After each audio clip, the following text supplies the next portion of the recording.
अस्सलाम वालेकुम। किसी भी क्रिमिनल केस को अंडरस्टैंड करने के लिए अगर इसको 3 फेजेस के अंदर डिवाइड कर लिया जाए और उन डोमेन्स को एवेलुएट कर लिया जाए तो चीज़ें समझना आपके लिए ज़्यादा आसान हो सकता है।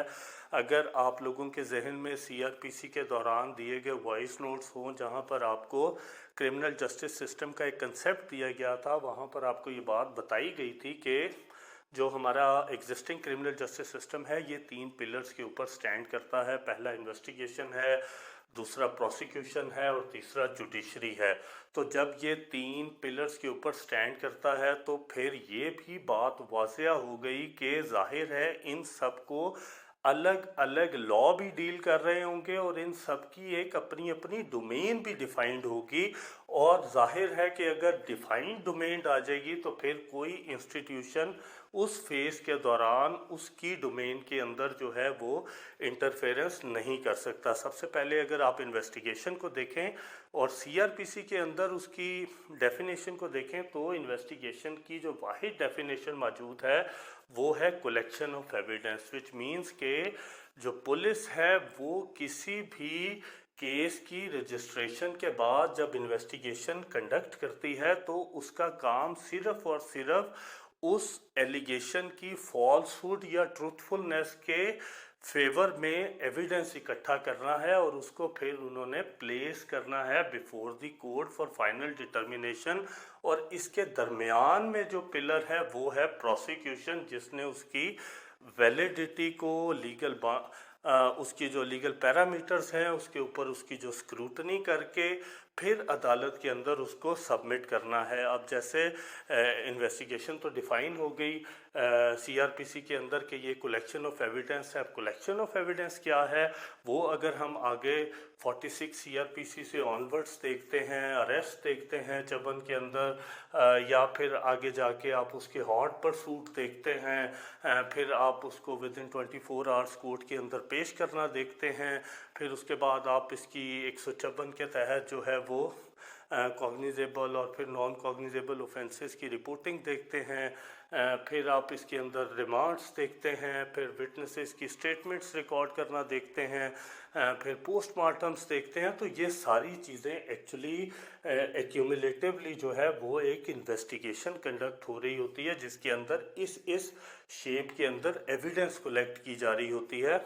कोई भी अगर कॉग्निजेबल ऑफेंस रजिस्टर होता है, पुलिस मौके पर जाती है, वहाँ पर नक्शा मौका बनाती है, मौके के ऊपर अगर कोई एविडेंस उनको मौके पर किसी भी शेप के अंदर मिलती है तो वहाँ पर उसको कब्ज़े में लिया जाता है, विटनेसेस मौजूद होते हैं, उनकी स्टेटमेंट्स तहरीर की जाती हैं,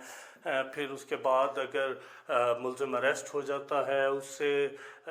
जो है इन्वेस्टिगेट किया जाता है, उसका वर्जन तहरीर किया जाता है, फिर उसके बाद अगर कोई डिस्क्लोजर करता है तो वो रिकवरीज की जाती है। सो ये सारी चीज़ें मिल मिला के जो है उसके हक़ में या उसके ख़िलाफ़ एलिगेशंस के पुलिस जो भी शहादत इकट्ठी करती है ये एक्यूमुलेटिवली इसको इन्वेस्टिगेशन बोलते हैं। अब जो इन्वेस्टिगेशन ऑफिसर होता है वो कोई असिस्टेंट सब इंस्पेक्टर भी हो सकता है, वो सब इंस्पेक्टर भी हो सकता है, वो इंस्पेक्टर भी हो सकता है, या इससे बड़े रैंक के कोई ऑफिसर भी पुलिस के जो हैं वो इन्वेस्टिगेशन कर सकते हैं। लेकिन उनसे ये एक्सपेक्ट नहीं किया जा सकता कि वो ये सारी चीज़ों को जिस वक्त कोर्ट के सामने रखेंगे तो ये सारी चीज़ें जितने भी लीगल पैरामीटर्स हैं या कानून शहादत ऑर्डर की जितनी रिक्वायरमेंट है एडमिसिबिलिटी के हवाले से, रेलेवेंट फैक्ट्स के हवाले से या किसी और भी हवाले से, अगर आप उसको प्राइमरी सेकेंडरी एविडेंस के हवाले से देखें कि वो इन पैरामीटर्स के ऊपर एवेलुएट करने की एक्चुअली एक्सपर्टीज़ नहीं रखते। तो जब वो एक्सपर्टीज़ नहीं रखते तो ये एक रीज़न है कि इन पुलिस और अदालत के दरमियान जो एक ब्रिज है उस ब्रिज को हम लोग प्रोसिक्यूशन कह सकते हैं। और उस ब्रिज का काम ही ये है कि उसने लीगल पैरामीटर्स के ऊपर स्क्रूटनी करके ये सारी चीज़ें अदालत के आगे सबमिट करनी है। और वो क्यों सबमिट करनी है? क्योंकि आपको ये बात नहीं ज़हन से निकालनी कि they are actually authorized to conduct the prosecution on behalf of the government, on behalf of the state. So जिस वक्त भी पुलिस ये सारी कलेक्शन ऑफ एविडेंस कर लेती है तो उसके बाद वो इसको विद इन स्टैट्यूटरी पीरियड अपने मुतलका प्रोसिक्यूटर साहब के पास जो है वो उस रिपोर्ट को सबमिट करती है विद रिक्वेस्ट कि इसको अदालत के अंदर जो है वो सबमिट किया जाए। तो यहाँ तक जो पहला पिलर है क्रिमिनल जस्टिस सिस्टम का, उसकी डोमेन भी है और उसका काम भी यहाँ पर ख़त्म होता है और दूसरे पिलर का काम फिर शुरू हो जाता है। और इस पिलर की जो स्टैट्यूटरी पावर है, जैसा मैं पहले आपको बता चुका हूँ कि ये पहले सिर्फ 173 CRPC के अंदर ये बात तहरीर थी कि जो रिपोर्ट है वो थ्रू पब्लिक प्रोसिक्यूटर अदालत के अंदर सबमिट होगी, लेकिन पब्लिक प्रोसिक्यूटर साहब कैसे स्क्रूटनी करेंगे, उसकी रिक्वायरमेंट क्या होगी, कौन उनको ये वर्क एलोकेट करेगा, इस मामले में कोई भी स्टैट्यूटरी प्रोविज़न जो है वो मौजूद नहीं थी। लेकिन 2006 के एक्ट आने के बाद ये सारी चीज़ें अब स्टैट्यूटरी प्रोविज़न की सूरत में मौजूद हैं। अगर हम इसके जो प्रोसिक्यूशन एक्ट 2006 का इसके सेक्शन 9 को देखेंगे तो जो उसका सब्जेक्ट है वो है ही कंडक्ट ऑफ द प्रोसिक्यूशन है, जो हम कल भी एक डिस्कस कर चुके हैं। 493 CRPC के अंदर भी तहरीर है, फिर सेक्शन 9 2006 के अंदर भी मौजूद है कि जो कंडक्ट ऑफ द प्रोसिक्यूशन है डैट शैल बी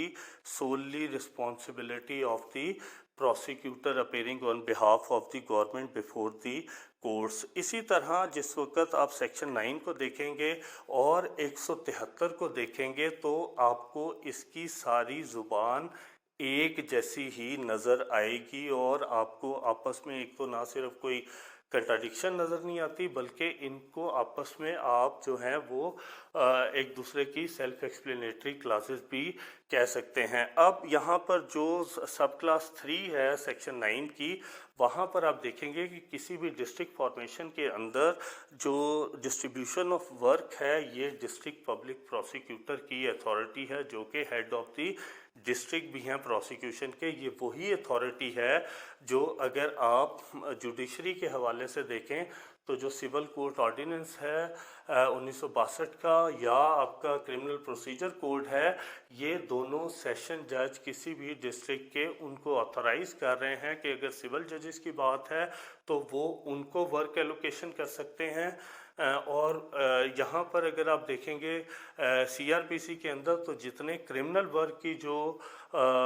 एलोकेशन है वो सेशन जज साहब को ऑथराइज है कि वो उसका डिस्ट्रीब्यूशन ऑफ वर्क कर सकते हैं। ये उसी पैरामीटर की एक क्लास है सेक्शन 9 सब क्लास 3, जिसके अंदर जो डिस्ट्रिक्ट पब्लिक प्रोसिक्यूटर हैं वो वर्क एलोकेट करते हैं to the prosecutors of his districts. और ये वही वर्क एलोकेशन है जिसके अंदर चाहे वो ट्रायल वर्क हो बिफोर द मैजिस्ट्रियल और सेशन कोर्ट्स या फिर ये स्क्रूटनी के लिहाज से जो एलोकेशन ऑफ पुलिस स्टेशन है कि कौन से प्रोसिक्यूटर साहब किस थाने की कौन कौन सी रिपोर्ट्स जो हैं उसकी स्क्रूटनी करके सबमिट करने के ज़िम्मेदार होंगे। ये वर्क एलोकेशन जो है वो डिस्ट्रिक्ट पब्लिक प्रोसिक्यूटर साहब की है। इसके अलावा जब आप 9(4) देखेंगे तो उसके अंदर भी हर तरह की जो रिपोर्ट्स हैं 173 की उनको भी एक्सप्लेन किया गया हुआ है कि हर रिपोर्ट 173 जो है वो अदालत के अंदर थ्रू पब्लिक प्रोसिक्यूटर जो है वो सबमिट होगी। फिर यहाँ पर आके सेक्शन 9(5) के अंदर वर्ड जो है वो स्क्रूटनी इंट्रोड्यूस किया गया। अब ये वही स्क्रूटनी है जिसको साल 2009 के बाद से मुख्तलिफ जो हैं केस लॉस के अंदर बार बार इसको डिफ़ाइन किया गया और इसको जो है वो एक लीगल स्क्रूटनी को मुख्तलिफ अंदाज से जो है वो इंटरप्रेट किया गया और ये बात वाज़ह की गई कि ये जो स्क्रूटनी है ये वैल्यूएशन है उस 173 की ऑन लीगल पैरामीटर्स, और ये बिल्कुल एक पोस्ट ऑफिस जो है वो नहीं है बल्कि एक इंतहाई सेंसिटिव वर्क है। ये नहीं हो सकता कि पुलिस ने जो कुछ भी प्रोसिक्यूटर साहब के पास सबमिट कर दिया वो उसको as it is send to court करने के पाबंद नहीं है, बल्कि उस पर अपने जो हम बाद में गाइडलाइंस के मुताबिक प्रोसिक्यूटरल टेस्ट वगैरह हैं वो सारे हम इसको 1 बाय 1 भी बाद में देखेंगे। लेकिन जो इंटरप्रिटेशन है उसके अंदर ये बात बार बार होल्ड की गई है कि चाहे वो डिलीशन ऑफ ऑफेंस से हो या एडिशन क्वालिफिकेशन ऑफ ऑफेंस के मुतलिक प्रोसिक्यूटर साहब की ओपिनियन हो, या किसी मुलज़म के ख़िलाफ़ एविडेंस मौजूद होने की ओपिनियन हो, या किसी मुलज़म के ख़िलाफ़ एविडेंस मौजूद होने की ना जो है एविडेंस मौजूद हो, ये सारी ओपिनियंस उन्होंने कहा कि ये बहुत वाइटल इम्पोर्टेंस की हैं और ये पोस्ट ऑफिस नहीं है जहाँ पर एक ख़त डाला और उसका काम है कि आगे जाके डिलीवर कर देना। तो सेक्शन 9(5) जो है वो इस स्क्रूटनी को डिफ़ाइन कर रहा है कि वो इसको स्क्रूटनाइज़ करेंगे, और अगर वो समझते हैं कि उसके अंदर किसी किस्म के कोई डिफेक्ट्स मौजूद हैं तो वो within 3 days of receipt of such report उसको वापस पुलिस को भेज सकते हैं कि वो इन डिफेक्ट्स को रिमूव करें और रिमूव करके दोबारा उनके पास सबमिट करें। और इसी तरह अगर वो समझते हैं कि ये fit for submission before the court है और वो इसके ऊपर जो है एक प्रॉपर ओपिनियन फॉर्म कर सकते हैं, तो वो उसको फिर अदालत के अंदर सबमिट कर देंगे। फिर उसके आगे सेक्शन 9 के अंदर ही ये बात तहरीर है कि जैसे कई केसेस के अंदर जो है वो विदिन 14 days इन्वेस्टिगेशन जो है वो किसी किस्म की प्रोग्रेस नहीं होती,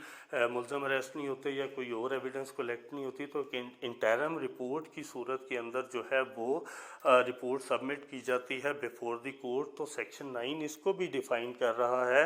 कि इस सूरत में जो प्रोसिक्यूटर साहब हैं वो अदालत को रीज़न्स बता सकते हैं कि किन किन ग्राउंड्स के ऊपर अभी इन्वेस्टिगेशन जो है वो अभी प्रोग्रेस नहीं हुई, लिहाजा ट्रायल को for the time being postpone कर दिया जाए, और जब दोबारा जो है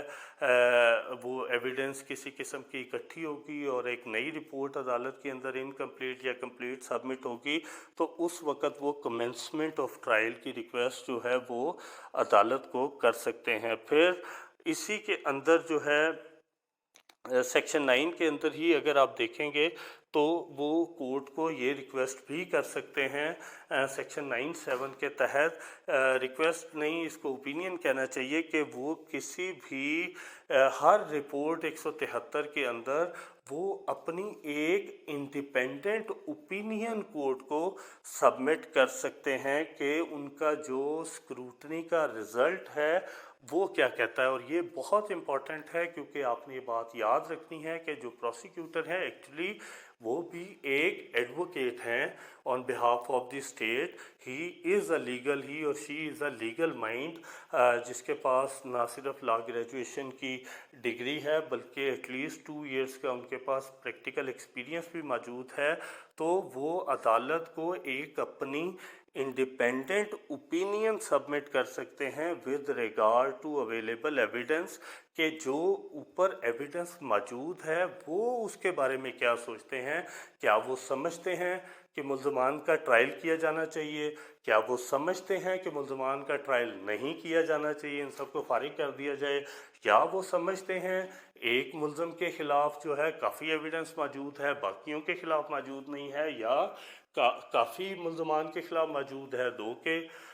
ख़िलाफ़ मौजूद नहीं है। और लास्टली कि ये भी रिपोर्ट अदालत में सबमिट कर सकते हैं अपनी स्क्रूटनी की कि उनके नज़दीक कौन सा ऑफेंस मेड आउट होता है या कौन सा ऑफेंस मेड आउट नहीं होता। ये ओपिनियन भी वो अदालत के अंदर as per facts and circumstances of the case जो है वो अपनी रिपोर्ट सबमिट कर सकते हैं। और इवन अब जो केस लॉज जो हैं वो आ चुके हैं उसके अंदर यहाँ तक भी डिटरमिन हो चुका है कि फोरम ऑफ द ट्रायल जो है ये डिटरमिन करना भी प्रोसिक्यूटर साहब का ही काम है। Forum of the trial determine करने से क्या मुराद है कि फ़र्ज़ करें कि एक जो है वो प्रोसिक्यूटर साहब के पास 337A(5) का केस जो है वो सबमिट होता है कि इसको स्क्रूटनी करके आप मैजिस्ट्रेट साहब की अदालत के अंदर सबमिट कर दें। अब 337A(5) जो है वो एक्चुअली जो CRPC शेड्यूल है उसके मुताबिक तो वो मैजिस्ट्रेट फर्स्ट क्लास की समाअत है, लेकिन जिस वक्त प्रोसिक्यूटर साहब स्क्रूटनी करते हैं तो वो इस नतीजे पर पहुंचते हैं कि ये तो 337A(5) का केस ही नहीं है, ये तो 324 PPC इसके ऊपर अट्रैक्ट करता है। तो वो एक अपनी ओपिनियन फॉर्म करके कि ये 337A5 नहीं 324 अट्रैक्ट करता है, वो ये ओपिनियन फॉर्म करके फोरम ऑफ दी ट्रायल भी बदल सकते हैं कि वो इसको बजाय मैजिस्ट्रेट फर्स्ट क्लास को सेंड करने के वो इसको मैजिस्ट्रेट सेक्शन 30 को भेज सकते हैं कि ये आप ट्राई करें, क्योंकि इसके अंदर 324 जो है वो अट्रैक्ट करता है। ये तो एक मिसाल है, और भी कई मिसालें हो सकती हैं। हो सकता है किसी पब्लिक सर्वेंट को जो है वो 409 के अंदर ट्रायल के लिए भेज दिया हो मैजिस्ट्रेट फर्स्ट क्लास आपके पास, और वहाँ पर प्रोसिक्यूटर साहब इस नतीजे पर पहुँचते हैं कि नहीं ये तो एंटी करप्शन कोर्ट की समाअत है, पब्लिक सर्वेंट इन्वॉल्व है और 409 लगाकर यहाँ पर भेजा जा रहा है, लिहाजा वो इसको रिटर्न भी कर सकते हैं विद दिस ओपिनियन कि आप इसको जो है एंटी करप्शन कोर्ट के पास सबमिट करें। सो सेक्शन 97 जो है ये बहुत बड़ी पावर है किसी भी प्रोसिक्यूटर साहब की, और इसके अंदर जितनी भी चीज़ें हैं वो उनको वो डोमेन देते हैं जो कि सेकेंड फेज़ के अंदर किसी भी इंस्टीट्यूशन की कोई पावर हो सकती है with regard to trial of the accused और एप्लीकेबिलिटी ऑफ एनी ऑफेंस और even forum of the trial. तो ये आपका सारा जो सेक्शन 9 है ये कंडक्ट ऑफ द प्रोसिक्यूशन को इस तरह डील कर रहा है।